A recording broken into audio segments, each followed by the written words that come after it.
जय हिंद साथियों, कैसे हैं आप सब। आई होप आप सब अच्छे होंगे, स्वस्थ होंगे। मैं दिनेश यादव एक बार फिर से स्वागत करता हूं आप सबका आपके अपने यूट्यूब चैनल पर। दोस्तों, 10 तारीख को राजस्थान सरकार का जो बजट है वो पेश भी हो चुका है और आपके लिए पुलिस भर्ती को लेकर घोषणाएं भी की गई है। और कौन कौन से पदों पे यहाँ पे भर्ती आने वाली है वो चर्चा अपन बाद में करेंगे। आज जो अपना मुख्य विषय है वो मैं आपके जितने भी सवाल थे उनको यहाँ पे लेने का प्रयास किया हूँ। सबसे पहले आपके जो आपका रिजल्ट को लेके आपका सवाल है, आपके रिजर्वेशन को आपका लेके सवाल है कि सर हमारा सिलेक्शन किस प्रकार होगा, कौन सी कैटेगरी में कौन जा सकता है या नहीं जा सकता। और फिर जो महिलाओं का आरक्षण है उसको लेके सवाल थे, जो एक्स सर्विसमैन हैं उनको लेके सवाल थे कि अगर एक्स सर्विसमैन की पोस्ट खाली रह जाती है तो उन पे कौन जाएगा, या महिलाओं की खाली सीट रह जाती है तो उन पे कौन सिलेक्शन लेगा या किसका चयन यहाँ पे किया जाएगा। ऐसे बहुत सारे आपके सवाल थे जिनको मैंने यहाँ पे लेने का प्रयास किया है। और दोस्तों, अगर आप भी चैनल पे नए हैं तो चैनल को लाइक शेयर सब्सक्राइब जरूर कर दें ताकि राजस्थान पुलिस से संबंधित जो भी अपडेट है वो आपको टाइम से मिलती रहे। सबसे पहले मैं बात करूंगा यहाँ पे, सबसे पहले अपन रिजर्वेशन की यहाँ पे बात करते हैं कि रिजर्वेशन किस प्रकार से यहाँ पे दिया गया। अगर मैं सबसे पहले बात करूँ तो मैं आपके जो फीमेल कैटेगरी का यहाँ पे रिजर्वेशन दिया गया है, सबको पता है कि 30% राजस्थान पुलिस में यहाँ पे रिजर्वेशन दिया जाता है। और अब की बार सरकार ने उसको बढ़ा के 33% करने की यहाँ पे घोषणा की है। तो वो कब से लागू होगा, आप सबका ये भी सवाल था, क्या वो इसी भर्ती से लागू होगा? नहीं साथियों, वो इस भर्ती से लागू नहीं होगा। नेक्स्ट अगर कोई भी भर्ती आती है पुलिस की, कोई अगली भर्ती आएगी तो उसमें वो 33% यहाँ पे लागू होगा। तो अब इसमें जो 30% आपका आरक्षण है वो किस प्रकार से दिया गया है, मैं आपको एग्जाम्पल से बताता हूँ। सबसे पहले मान के चलिए, अगर आपकी कोई सी भी यूनिट से अगर 100 पोस्ट आती है तो उसमें 30 पोस्ट यहाँ पे महिलाओं की रहने वाली है। और इस प्रकार से रिजर्वेशन को डिवाइड यहाँ पे किया गया है और उस 30% को भी अलग अलग कैटेगरी में यहाँ पे बांटा गया है। सबसे पहले मैं बात करूँ उस 30% में, यानी कि 30 पोस्ट है या 30% है, कैसे भी आप मान सकते हैं, तो उसमें 8% है विधवा महिलाओं के लिए, यानी कि विडो कैटेगरी के लिए 8% है, और 2% है वो तलाकशुदा महिलाओं के लिए है।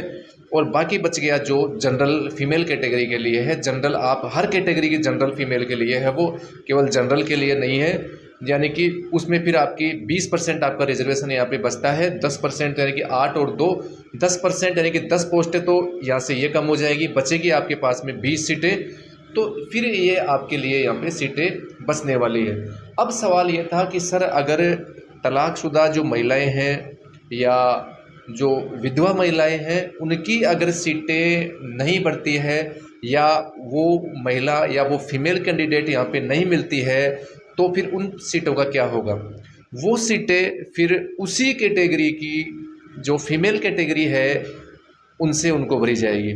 फिर सवाल था सर, अगर महिलाएं अगर पूरी मान लो, जैसे कि ये पूरी की पूरी अगर मान लो महिला 30% आरक्षण है, उसमें से केवल 20% यानी कि 20 सीटें ही यहाँ पे महिलाओं को मिली, बाकी महिलाएं मिली नहीं, तो उन 10 पोस्टों का क्या होगा? वो फिर उसी कैटेगरी के पुरुषों से यहाँ पे भरी जाएगी। तो ये आपके समझ में आ गया होगा अच्छी तरीके से कि किस प्रकार से यहाँ पे जो महिलाओं को आरक्षण दिया गया है, कैसे इनको जो फिल करने की प्रोसेस है वो की जाती है। ये इस प्रकार से यहाँ पे बटा हुआ है और इस तरीके से यहाँ पे इनको बेनिफिट मिलता है। फिर मैं बात करूँ, और दूसरी चीज़ है, क्या ये बैकलॉग रखी जाती है? नहीं दोस्तों, ये सीटें कभी भी बैकलॉग नहीं रहती है, इनको फुलफिल कर ली जाती है।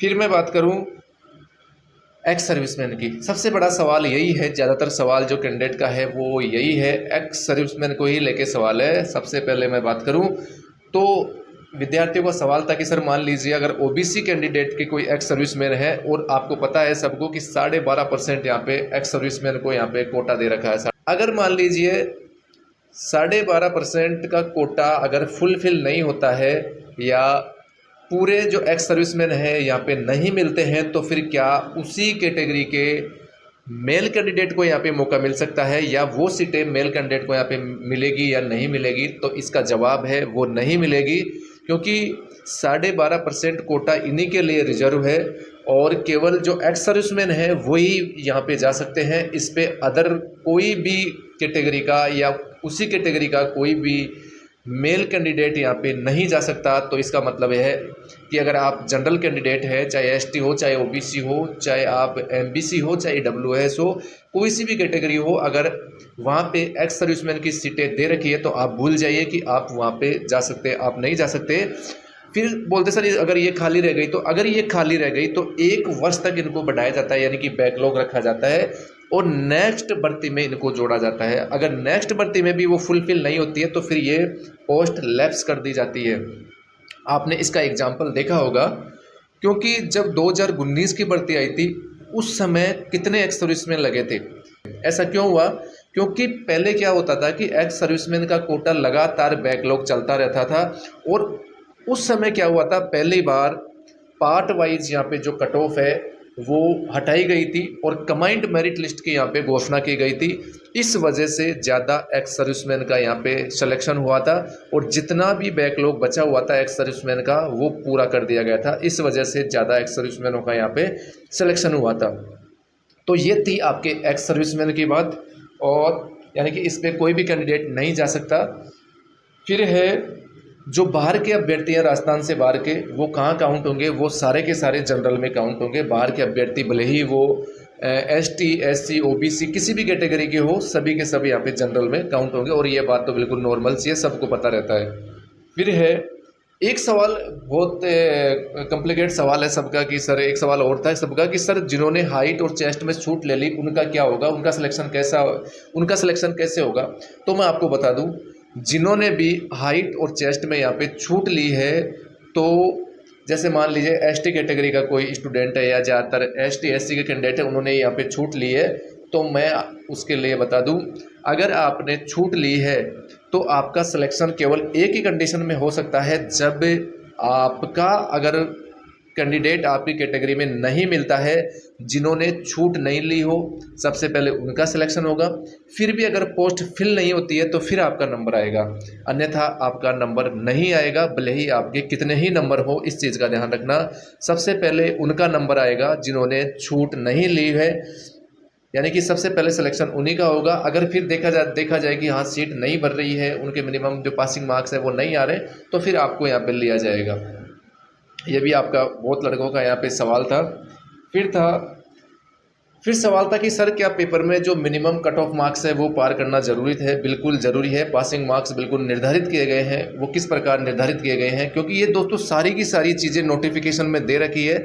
अगर आज जिन्होंने भी नोटिफिकेशन ढंग से पढ़ रखा है उनको ये सब चीज़ें पता है।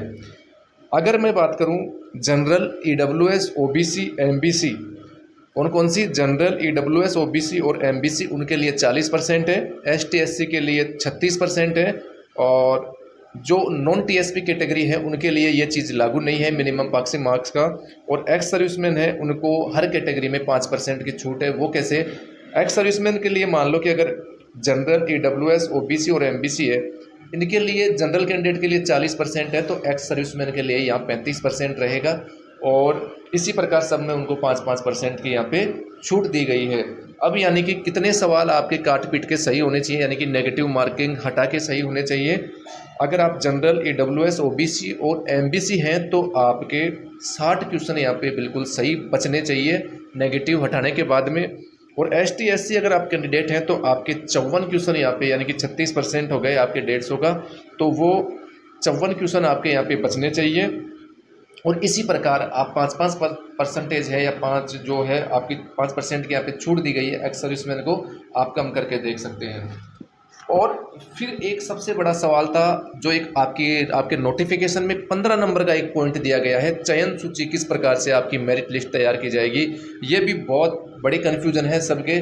देखो सबसे पहले तो मैं आपको बता दूं कि इस पॉइंट का देने का कोई मतलब भी नहीं है। कैसे नहीं है? क्योंकि उसमें लिखा गया है यदि आरक्षित वर्ग का अभ्यर्थी, अब आरक्षित वर्ग किसे बोलते हैं? आरक्षित वर्ग बोलते हैं रिजर्व कैटेगरी, यानी कि रिजर्व, जिसको रिजर्वेशन मिला हुआ है। किस किस को? एसटी, एससी, ओबीसी, एमबीसी, ये है रिजर्व कैटेगरियाँ। यानी कि आरक्षित वर्ग का अभ्यर्थी लिखित परीक्षा में स्वयं के वर्ग में उत्तीर्ण हुआ है, परंतु उसके अंक अनारक्षित वर्ग की कट ऑफ से कम है। अनारक्षित किसे बोलते हैं? अनरिजर्व, यानी कि जनरल कैटेगरी को अनारक्षित बोला जाता है कि कट ऑफ से कम है, तो अंतिम चयन सूची में उसका चयन, यानी कि जो मेरिट लिस्ट आएगी, लास्ट मेरिट लिस्ट, अनारक्षित वर्ग के पदों के विरुद्ध नहीं किया जाएगा, ये सबको पता है। इसमें कोई विशेष बात नहीं है कि अगर आपके जनरल से कम नंबर हैं तो आपका सिलेक्शन खुद की कैटेगरी में ही होगा। और एक चीज़ मैं बता दूं, यहाँ पे तीनों चरणों में अगर किसी ने भी एक चरण में किसी भी प्रकार का बेनिफिट ले लिया तो उसका जो रिजर्वेशन बेनिफिट है वो एक ही जगह ले सकता है, हर चरण में उसको रिजर्वेशन का बेनिफिट नहीं मिलेगा। दूसरी चीज़ है, अगर मान लिया कोई जनरल का कैंडिडेट है और उसकी एज जनरल के बराबर है तो उसका सिलेक्शन खुद की कैटेगरी में भी हो सकता है और जनरल कैटेगरी में भी हो सकता है। क्यों? अगर उसकी एज जनरल की बराबर है तो उसका दोनों जगह यहाँ पे सिलेक्शन होंगे। अगर मान लीजिए जनरल की कट ऑफ के बराबर उसके नंबर नहीं आए और खुद की कट ऑफ के बराबर उसके नंबर आ गए तो वो खुद की कैटेगरी में यहाँ पे सेलेक्ट होगा। जैसे मान लिया ओबीसी कैटेगरी का कोई कैंडिडेट है, उसकी एज जनरल के बराबर है, उसका सिलेक्शन जनरल में यहाँ पे हो रखा है। अगर उसके नंबर जनरल से न आके अगर ओबीसी के बराबर कट ऑफ के बराबर आते हैं तो फिर उसका सिलेक्शन ओबीसी यहाँ पे जो कैटेगरी है उसमें सिलेक्शन होगा। यानी कि जिसने एज का बेनिफिट यहाँ पे ले रखा है, रिजर्वेशन का बेनिफिट उन्होंने ले रखा है, वो जनरल में नहीं जा सकते। जनरल में केवल वही जाएंगे जिन्होंने एज का बेनिफिट यहाँ पे नहीं लिया। और सबसे बड़ा सवाल है कि सर हमारा रिजल्ट कब आएगा? तो रिजल्ट को लेकर मैं बता दूं, मेरे पास में जो न्यूज़ आई थी वो 20 तारीख के आसपास में आपको रिजल्ट को लेके आई थी कि 20 तारीख के आसपास में आ सकता है। मेरा पिछला वीडियो है, आप देख सकते हैं। मैंने आपको बताया था कि आपकी जो दोबारा आंसर की आती है वो एक पैनल तैयार होता है। पैनल तैयार होके फिर वो आपके जो भी क्वेश्चन वगैरह है चेक किए जाते हैं और फिर आपकी आंसर की के साथ साथ में या कई एग्जामों में पहले भी दोबारा आंसर की आ जाती है, उसके बाद में रिजल्ट आता है और कई बार साथ साथ भी आता है। तो वो 20 तारीख तक का अनुमान था और अब मैं छुट्टी जाऊंगा तो मैं खुद PHQ जाके आऊँगा और मैं खुद पता करने की यहाँ पे कोशिश करूँगा कि रिजल्ट कब तक आएगा। देखो दोस्तों, ये तो ऑफिशियली तो कहीं पे भी किसी के पास में ऐसी चीज़ नहीं आती और ये जो गुप्त चीज़ें हैं कभी भी बाहर नहीं आती है, क्योंकि ये फिर साख पे सवाल होते हैं डिपार्टमेंट के कि ये चीज़ें बाहर कैसे आ गई। ये पॉसिबल नहीं है किसी के पास में अगर ऐसी न्यूज़ आए। मुझे नहीं लगता कि किसी के पास में भी ऐसी ऑथेंटिक बिल्कुल 100% न्यूज़ आई होगी कि आप कि रिजल्ट कब तक आएगा। वो पता चलेगा, सबको साथ साथ पता चल जाएगा। मोटा मोटा आइडिया लग सकता है कि हाँ अब इस डेट तक आपका रिजल्ट आ सकता है। तो हो सकेगा, जहाँ तक मैं पता करने की कोशिश करूँगा पूरी की पूरी। और फिर थी एक आप नई भर्ती को लेके कि VIP सिक्योरिटी के लिए, वो मैं बाद में बताऊंगा आपको अलग से कि किस प्रकार से VIP ड्यूटियां होती है, किन किन को वहाँ पे लगाया जाता है, क्या नए लड़कों को वहाँ पे ज्वाइनिंग दी जा सकती है या नहीं दी जा सकती, क्या भर्ती आएगी या नहीं आएगी, और वो 5000 पदों की घोषणा किस प्रकार से की गई है। अपन दूसरे वीडियो में इसकी चर्चा करेंगे पूरी। ठीक है दोस्तों, आज के लिए इतना ही। मिलते हैं नेक्स्ट वीडियो में। जय हिंद, जय भारत।